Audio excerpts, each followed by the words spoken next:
it's been a really tough non-conference schedule for us. We played, I think, 4 road games, going on our 4th tonight. Actually 5th tonight. But very happy with the progress that our team has made. We played some really tough opponents at home and some really hard road games because of environment. So, we're sitting at 7-2 with a tough one tonight against Texas Tech, but we're really happy with our progress. We had a lot of guys return this year, and we added a huge addition in Desi Seals, who just fit in perfectly. So we're just continuing to improve game by game, day by day in practice, trying to get us ready for the rigors of the Sun Belt Conference. We got 3 non-conference games left, and we're looking to finish strong as we can heading into January. Coach, you had the preseason player of the year in the conference. I believe he's averaging a double-double for you so far this season. What has he done to improve his game from his freshman year to now? Yeah, that's a great question. Norshad's such a hard worker. I think one of the things that he did over the offseason was really take into account learning the game from a video standpoint. He never really had a lot of experience when it comes to basketball learning away from the court. So I think video and film for him has been huge. And then he's really worked on his body. He's, I think, at 246 right now with about 8% body fat.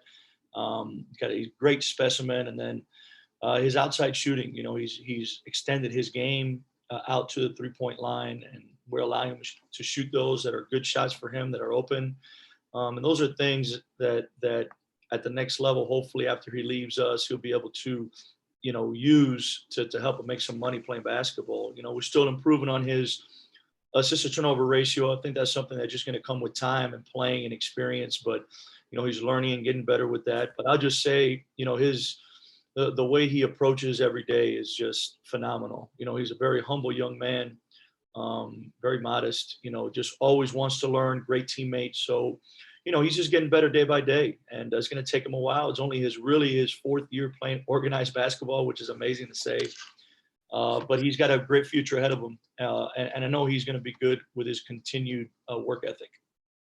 And Coach, he spent part of his summer playing with the Nicaragua national team. Can you talk about that experience and what you think that did for him as a player? Yeah, that was a great experience for both of us, actually. I got down there and coach him a little bit. I had some FIBA experience with the Puerto Rican national team back in 2015. I think him playing against older guys, it's a little bit of a different game. In FIBA, it's very much more physical. But you got to be more skilled as well. A lot of guys out there can do different things. And for him to play against older, competition, guys that have been pros for 5-10 years, I think for him was great. Also, the guys on his team, Coach Rosario, David Rosario is a wonderful coach, coached a lot of pros. I think it was good for him to spend some time with him and see the game from a different perspective. But I just think the competition, I really do. I remember at Louisville, Montrezl Harrell played for the U.S. Team, and then came back that summer, was a completely different player. And I think for Norshad, it was just great experience for him to do that, because it allowed him to play against better competition on a consistent basis. Older guys, smarter guys, see the game in a different way. And I'm a big advocate for any of my guys being able to play, international competition. I just think it's good for them. Coach, you return your entire starting 5. You're off to a 7-2 start in the non-conference. How did those things influence your expectations as you head into conference play at the end of the month? It's big. Last year it took us a little bit of time to get adjusted with each other. We basically had 8 new players, even though 2 were back. They didn't play their freshman year. So we had a bunch of guys that were coming in last year that was their first time playing at the college level. What was good was we had a veteran backcourt in Marquise Eaton and Caleb Fields to help with that. But I think going into this year, everybody's familiar with each other. The system was put in a lot faster this year. Terminology that they knew already was something easy for us to just get adjusted to. And then the surprise was Desi. Desi coming in and being the lone guy, having such a big responsibility coming into our rotation. He's learned, and you talk about a humble kid. He's probably one of the most coachable young men I've ever been around. He didn't come in with any ego. He came in, just wanted to help the program and help his situation. And I just feel going into conference play this year, we're a little bit more ahead, obviously, than we were last year. And we just got to continue to add new things, because people start to know what you're doing and start to know where your shots are coming from. So we got to start continuing to add things little by little. But it's a little easier because everybody's familiar with each other. They know each other. And they like playing with each other. So we just got to continue to get better.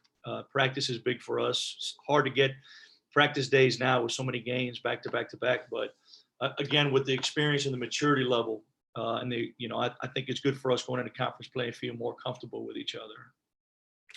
You talk about your maturity and you've got a relatively veteran group, coach, but obviously so does the rest of the league with COVID years and everything else. How do you assess the state of Sunbelt men's basketball heading into the conference play this year?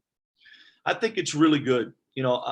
I'll say the Sunbelt Conference, night in and night out, there's no team that you can go in and overlook. I mean, there's not much separation between the bottom and the top, regardless of where everybody's ranked. Take App State, for example. I think they had lost 6 in a row going into the conference tournament and got hot at the right time and won it. So every team is dangerous. Everybody has good coaches. This is a really good guard league. Every team has good guards. I think this year, compared to others, has been a year where you're going to see a lot of good big men.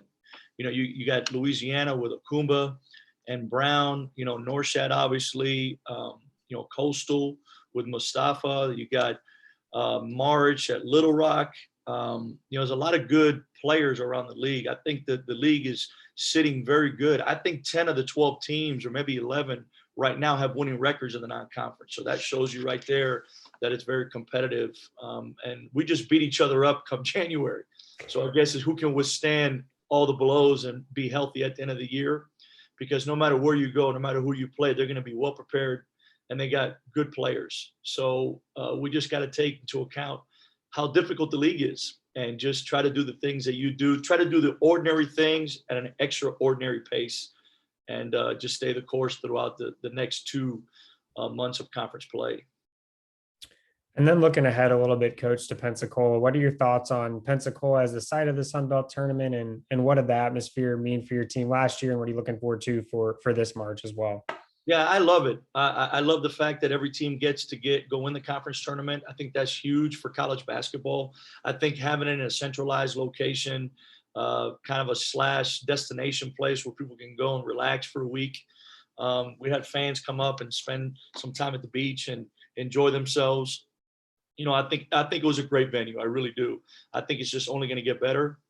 Our leadership is doing a phenomenal job and, making the tournament good, and the places that we play very good. I thought the hotels were great. It's a great place to go. Pensacola is a cool little town, and looking forward to continue to build that into a traditional place, hopefully, where everybody knows where we're going to go and continue to have the tournament at a high level. And it was last year, and I don't see any changes going into this year.